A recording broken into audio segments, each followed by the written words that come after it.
Hello các bạn, chào mừng tất cả các bạn đến với channel của mình. Hôm nay mình hướng dẫn các bạn làm cái má bột để các bạn bột ra để nó sẵn ra cho ở dưới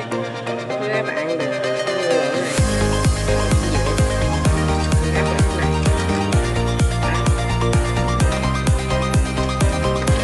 dây này anh em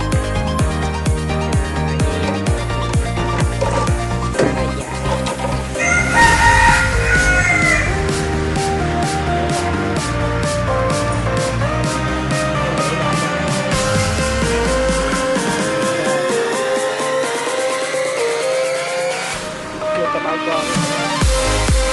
anh em cần nhấn từ ở đây nhấn vào các bạn đã làm xong motor các bạn cắm nguồn vào. Các bạn nào không có nguồn mua hoặc xài pin cũng được, lấy đầu ốc lại gắn vào ghép lại và gắn lên cái cầm anh em đưa đây lắc vô này là nó dính cái này. Ok anh em mình đã gắn cái xong rồi, thấy phải không có và mình xài là cục sạc này nè anh em.